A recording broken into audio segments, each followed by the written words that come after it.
David, and today we're actually going to learn how to make a beef stew, a Guinness beef stew from Simply Recipes. The recipe is actually by someone named Elise. Looks like a really simple recipe, and the reason I want to make it today is actually because I spent time in Ireland over the summer, had some of the best beef stew I've ever had.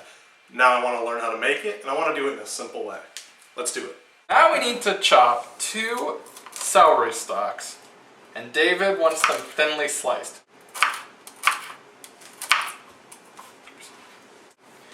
Now we need 2 cups worth of chopped onion, which according to the recipe is approximately 1 large onion.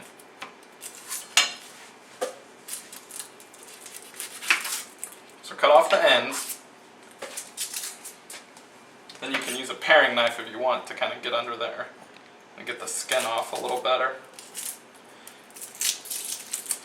It's also good to drizzle water on it if you like, that way you won't cry. Okay. Cut it in half.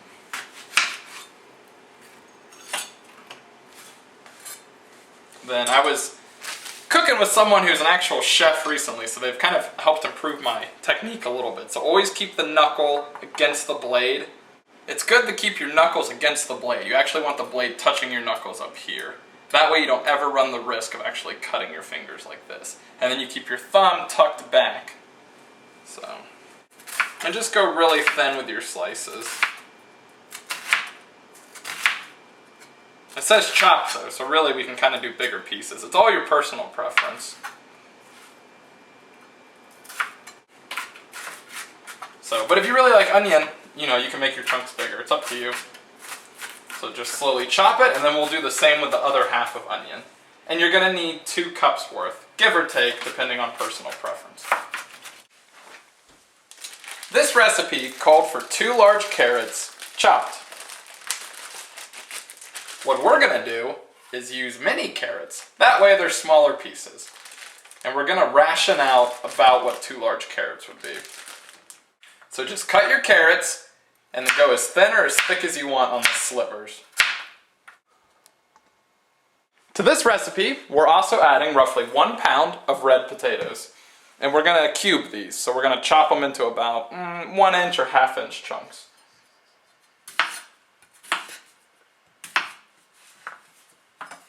So again, it's kind of up to your personal preference. So what I'm doing is I actually went to the store and I found beef stew meat. Now, a lot of people are probably wondering, what is beef stew meat? And it's interesting because you really have to search online to find a good answer. And since I'm a beginning cook, you know, I really wasn't sure what the right answer was. So I'm going to tell you what I learned and why I'm using this type of meat. But for beef stew meat, you specifically don't want to get a really good quality meat. And that sounds really counterintuitive if you think about it, right? I'm thinking of filet mignon, it's going to be really great, it's going to be tender. But in reality, what happens is when the fat is actually cooking, it tends to actually toughen up the meat instead of making it really, really tender. And so what you actually want to do is you want to find meats that are typically lower quality, as many people would actually think about them. This way they're not going to be chewy, right? But they actually are going to be tough in the beginning. Now what's interesting is over time, these are the types of meats that are going to cook much, much better, and they're going to be a lot more tender.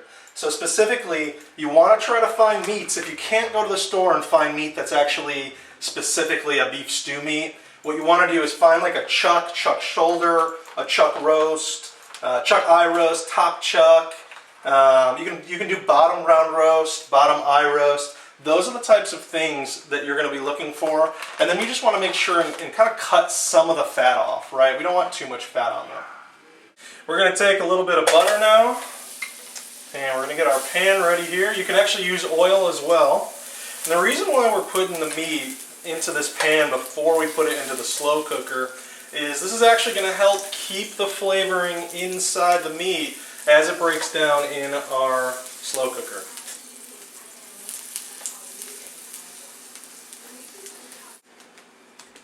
And the key here is we're doing this just to brown. We just want it to brown a little bit. So we're not going to keep it in for too long. The idea is you are not fully cooking the meat. That's going to come from our cooker, which we are currently preheating. While you're browning your beef, sprinkle some salt on.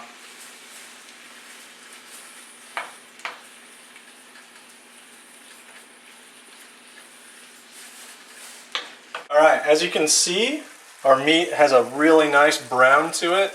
Again, this is going to lock in the flavor as it's breaking down and cooking in our slow cooker, and we are ready to transfer it to the slow cooker. Be very careful because this is definitely going to be pretty hot. In our case, we're using a Hamilton Beach slow cooker. We've already preheated it. And we're very carefully just going to start scooping in the meat.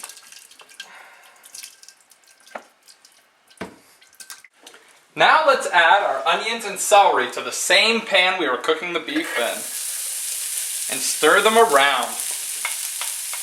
We want to wait for them to be brown on the edges. It said about 5 minutes. Wow, this smells delicious. So in about 5 minutes, once they've shriveled and start to brown, then we're going to add the tomato paste.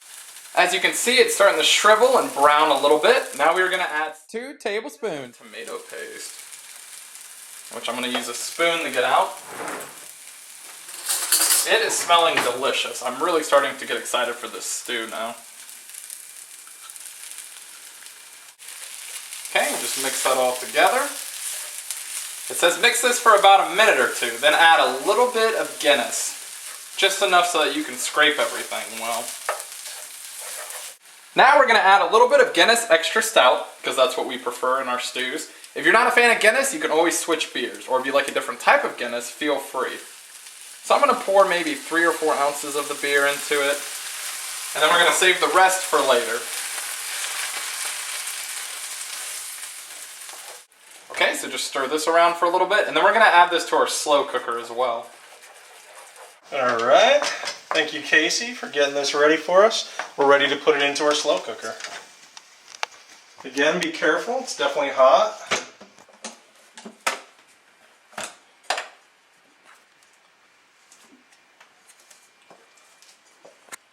Put it in nice and slow. The meat has an amazing smell already. And the smell of Guinness is fantastic. Alright, go ahead and mix this up a little bit. Keep in mind that we are cooking on high for 4 hours or low for 8 hours. We're going to go ahead and start putting in our other ingredients here. Now to this recipe we actually added potatoes. I can't imagine having a beef stew without having potatoes. So let's go ahead and start putting those in. There we go. Alright, I'm going to go ahead and add our carrots.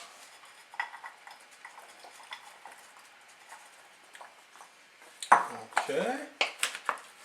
I'm going to go ahead and put our beef broth in. In this case, we're going to use about 3/4 of this. 3 cups.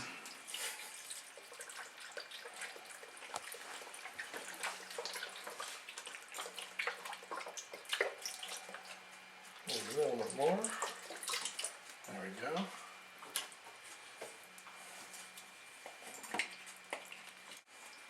And finally, we're going to use the rest of our Guinness. Oh yeah. 2 teaspoons of salt.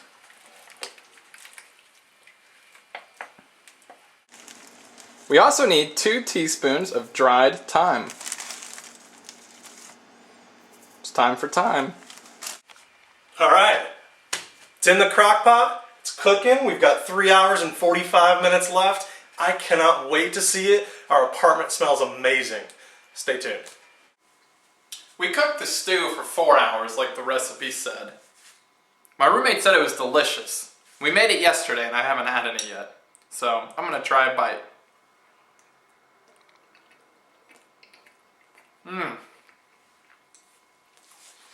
Oh yeah, that's really good. It's really hearty. I haven't had a stew in a while. It's not a lot of liquid. There's a lot of good meaty things in there. Meat, potatoes, carrots. It's got a really warm, kind of deep red flavor. Super delicious. So if you want a nice, good Guinness beef stew, look no further.